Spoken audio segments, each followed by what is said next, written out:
সোনার সংসারে সব বন্ধুদের স্বাগত। বন্ধুরা দেখতেই পাচ্ছেন এটা সরষে শাক। সরষে শাক দিয়ে চাপা শুটকি ভর্তা বানিয়ে দেখাবো আপনাদের। তার জন্য এখানে সরষে শাকটাকে কেটে পরিষ্কার করে ধুয়ে নিয়েছি। চাপা শুটকিটাকে মানে এটা চাপা শুটকি বলে, ফ্যাসা শুটকি, ফ্যাসা নিয়ে নিয়েছি। এটা পরিষ্কার করে ধুয়ে মাছটাকে। আর এখানে আপনার আছে 2টো শুকনো লঙ্কা, 3টে কাঁচা লঙ্কা আর বেশি করে রসুন। এই আমার লেগেছে।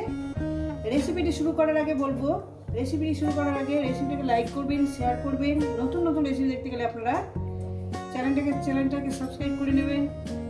ঠিক যেভাবে খাই ঠিক আপনাদের সেইভাবে দেখাই। চলুন বন্ধুরা রেসিপিটি শুরু করা যাক। প্রথমেই আমি দেখাচ্ছি কড়া বসাবো। গ্যাস ধরিয়ে দিয়েছি, কড়া আমি বসিয়ে দিয়েছি। কড়া আমার গরম হবে। তো বন্ধুরা কড়াটা আমার গরম হয়ে গেছে। দিয়ে দেবো তেল। তেলটা যে কোনো ভর্তায় একটু বেশি দিতে লাগে, একটু বেশি পরিমাণে তেলটা দিলাম, গরম হবে। বন্ধুরা তেলটা আমার গরম হয়ে গেছে। দিয়ে দেবো শুকনো লঙ্কা ফোড়ন। শুকনো লঙ্কাটা ফোড়ন দিলাম, কয়েক সেকেন্ড ভেজে নেব। দেওয়ার পর শুকনো লঙ্কা কয়েক সেকেন্ড ভেজে নেব, ভাজা হয়নি। এরপর দিয়ে দেবো মাছগুলো। আমি দিয়ে দিলাম। মানে 1 মিনিট, আমি 1 থেকে 1.5 মিনিট এটাকে ভেজে নেব।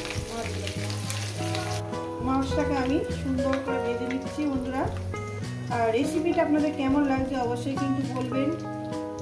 আর এইভাবে একবার বানিয়ে খেয়ে দেখবেন, আশা করি আপনাদের খুব ভালো লাগবে। 1 থেকে 1.5 মিনিট ভেজে নেব মিডিয়াম গ্যাসে। মাছগুলো আমার ভাজা হয়ে গেছে। মাছগুলো আমি তুলে নেব। বন্ধুরা আমাদের এই ফ্ল্যাটে একটু কাজ হচ্ছে, রঙের কাজ হচ্ছে, একটু আওয়াজ শোনা যাবে, কিছু মনে করবেন না। আজ ওই গ্রিলগুলো রং করছে কাকু। তুলে নিলাম। এরপর দিয়ে দেবো আমি এখানে আপনার ওই যে রসুন আছে, রসুনগুলো দিয়ে একটু সাবধানে দেবেন, একটু জল আছে। 3টে দিয়েছি, যেটা ঝাল পরিমাণ মতন ঝালটা দেবেন, মানে যে যেরকম ঝাল দিতে ভালোবাসে সেই রকমই ঝালটা দেবেন। এইটাকে আমি 1 মিনিট ভেজে নেব, 1 থেকে 1.5 মিনিট। আবার এইটাকে আমি রসুনটাকে ভেজে নেব। লঙ্কাগুলো আমার ভাজা হয়ে গেছে, লঙ্কাগুলো আমি তুলে নিলাম। রেসিপিটা পুরোটাই দেখবেন, কিন্তু আপনাদের কেমন লাগছে কিন্তু বলবেন।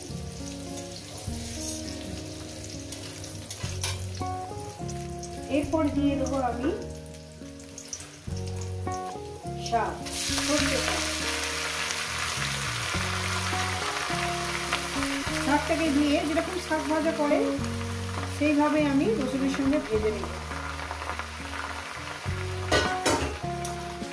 দেখেন বন্ধুরা, আর এখানে স্বাদ মতন আমি লবণটা অ্যাড করে দেবো। রেসিপিটা কিন্তু পুরোটাই দেখবেন কিন্তু। আর রেসিপিটা আপনাদের কেমন লাগছে অবশ্যই কিন্তু বলবেন। দিয়ে দেবো পরিমাণ মতন লবণ, যদি লাগে তো পরে দেবো। এটাকে আমি ভালো করে সুন্দর করে ভেজে নেব, মানে শাক ভাজা যেরকম করে আর কি সেইভাবে আমি ভেজে নেব।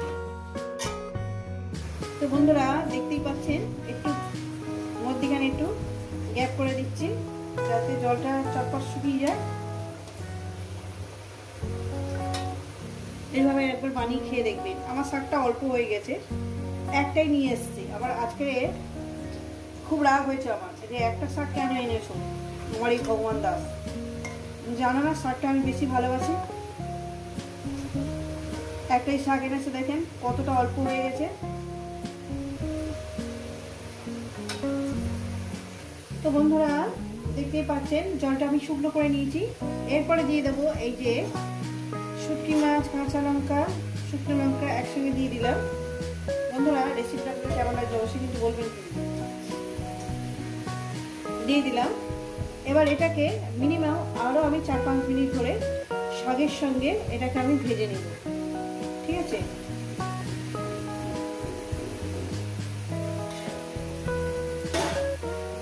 যেভাবে রান্না করছি ঠিক আপনারা সেইভাবে রান্না করবেন, ভীষণই ভালো লাগবে।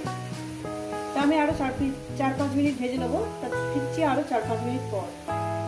তো বন্ধুরা এটা আমার ভাজা হয়ে গেছে, এটাকে আমি ঠান্ডা করব। ঠান্ডা করে আমি এটা মিক্সারে বেটে নেব। থালার মধ্যে ছড়িয়ে দিয়েছি যাতে তাড়াতাড়ি ঠান্ডা হয়ে যায়। একেবারে বেটে নিয়ে ফিরছি বন্ধুরা। দেখেন বন্ধুরা, দেখতেও সুন্দর, খেতেও সুন্দর। এই রেসিপি আপনারা বানিয়ে খাচ্ছেন আর কেমন হয়েছে জানাবেন। লাইক করে দেবেন, শেয়ার করে দেবেন, চ্যানেলটা ভালো লেগে গেলে সাবস্ক্রাইব করে দেবেন। আবার নতুন কোনো রেসিপির সঙ্গে দেখা হচ্ছে বন্ধুদের সঙ্গে। সবাইকে বলবো সুস্থ থাকবেন, ভালো থাকবেন, আর আমার নিত্য নতুন ভিডিও দেখবেন, কিন্তু এভাবে বানিয়ে খেয়ে দেখবেন।